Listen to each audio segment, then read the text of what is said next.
Assalamualaikum warahmatullahi wabarakatuh.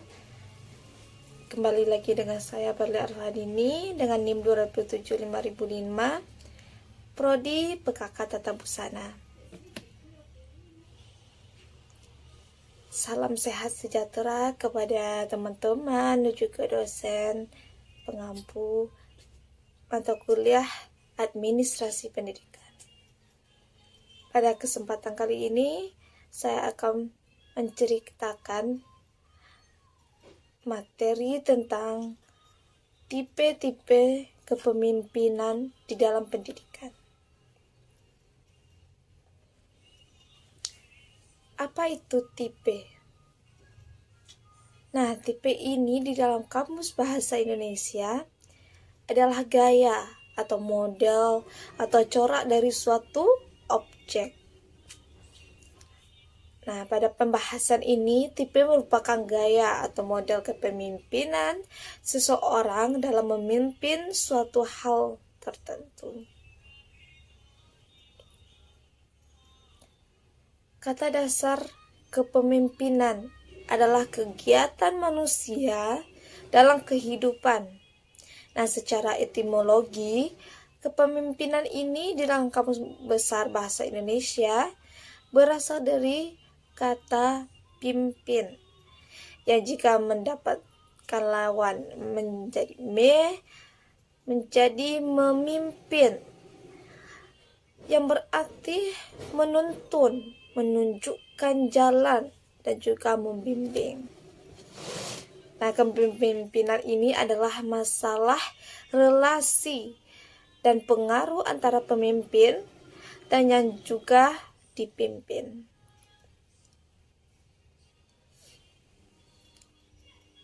Ada beberapa para ahli seperti Herschel dan juga Blackheart dan juga Harold Kearns dan juga rekan-rekannya yang lainnya juga telah mengemukakan pendapatnya mengenai pengertian atau pandangan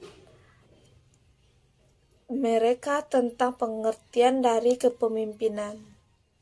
Nah, pada tahun 1969, pada halaman 85, Hershey mengemukakan pandangannya yang berpendapat bahwa kepemimpinan adalah aktivitas yang dapat mempengaruhi orang lain untuk secara sukarela berjuang mencapai tujuan dari suatu kelompok tersebut. Nah, masuk pada intinya, bagaimana dengan tipe-tipe kepemimpinan di dalam pendidikan? Yang pertama, adanya gaya kepemimpinan partisipatif atau demokratif. Yang kedua, gaya kepemimpinan otokratik. Yang ketiga, gaya kepemimpinan laissez-faire. Dan juga gaya kepemimpinan transformatif. Dan yang terakhir, yang kelima, yaitu gaya kepemimpinan karismatik. Kita akan membahas satu persatu mengenai tipe-tipe kepemimpinan di dalam pendidikan. Nah, gaya yang pertama yaitu gaya kepemimpinan partisipatif atau demokratis. Ini merupakan gaya kepemimpinan yang menitik beratkan pada usaha seorang pemimpin dalam melibatkan partisipasi para pengikutnya dalam setiap pengambilan keputusan. Gaya kepemimpinan ini adalah pemimpin pendidik atau pemimpin pendidikan yang melibatkan partisipasi guru, siswa, staf administrasi di dalam setiap pengambilan keputusan, baik aturan pendidikan maupun putusan-putusan lainnya. Nah, keuntungan yang didapat dari gaya kepemimpinan partisipatif ini, yang pertama adanya Konsultasi ke bawah dapat digunakan dalam rangka meningkatkan kualitas keputusan dengan menarik keahlian yang dimiliki oleh para pengikut. Nah, sehingga para pengikut akan dapat menerima semua keputusan yang diambil serta dapat menjalankannya. Keuntungan kedua yaitu konsultasi lateral.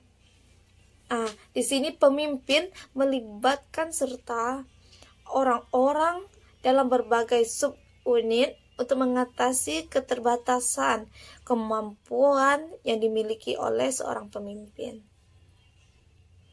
Keuntungan ketiga yaitu konsultasi ke atas yang memungkinkan seorang pemimpin untuk menaruh keahlian seseorang atas berkembang lebih dari manajer. Ada gaya yang kedua yaitu gaya kepemimpinan otokratik. Gaya dari kepemimpinan otokratik ini lebih menitik beratkan pada otoritas pimpinan dengan menyampingkan partisipasi dan juga gaya kreatif para pengikutnya. Nah, gaya pemimpinan pendidikannya otokratif sangat menyampingkan peran serta kemampuan dari seorang guru, siswa, maupun staf administrasi dalam setiap kebijakan yang ditempuh.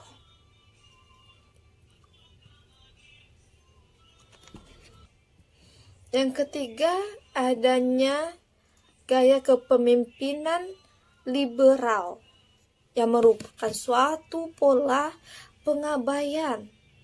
Nah, sehingga pemimpin berusaha menghindari tanggung jawab terhadap pengikutnya. Di dalam proses pengambilan keputusan, pemimpin tidak mengarahkan dan memberikan perintah kepada para pengikutnya menentukan sendiri.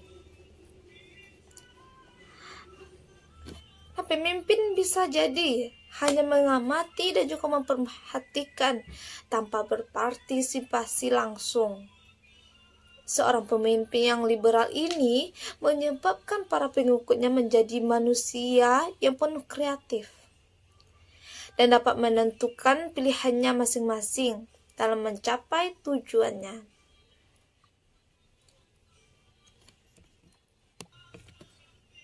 Bagaimana dengan tingkat keberhasilan di dalam gaya liberal ini? Nah, tingkat keberhasilan dari organisasi atau lembaga yang dipimpin dengan gaya liberal semata-mata disebabkan karena kesadaran dan juga dedikasi beberapa anggota kelompok dan bukan karena pengaruh dari pemimpinnya. Yang keempat, gaya kepemimpinan transformatif. Gaya ini berorientasi kepada proses pembangun komitmen menuju sarana organisasi dan memberikan kepercayaan kepada para pengikutnya untuk mencapai sarana-sarana tertentu.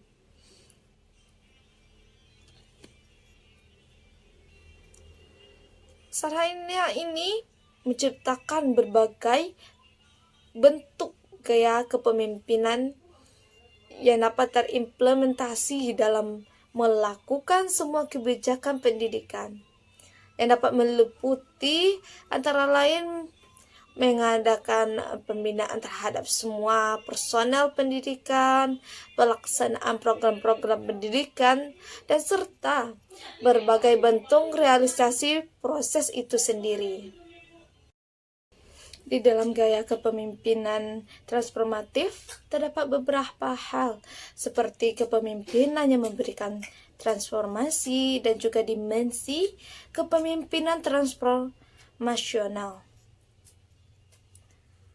Berikutnya ada gaya kepemimpinan karismatik. Karismatik adalah seseorang yang dikagumi atau banyak pengikut. Pada tipe ini mempunyai karakteristik yang khas yaitu daya tariknya yang sangat memikat, sehingga mampu memperoleh pengikut yang jumlahnya kadang-kadang sangat besar. Tipe karismatik ini adalah seseorang yang dikagumi oleh banyak pengikut, meskipun para pengikut tersebut tidak selalu dapat menjelaskan secara nyata mengapa orang tertentu itu sangat dikaguminya. Terdapat ciri-ciri dari pimpinan karismatik seperti mempunyai daya tarik yang sangat besar, pengikutnya tidak bisa menjelaskan mengapa tertarik pada pemimpin tersebut. Yang ketiga, seolah-olah mempunyai kekuasaan atau kekuatan gaib. Yang keempat, karisma yang dimiliki tidak terpaut oleh umur, kekayaan, kesehatan, ataupun oleh wajah. Nah, tipe ini banyak terdapat di masyarakat yang masih tradisional, umumnya di masyarakat yang agraris.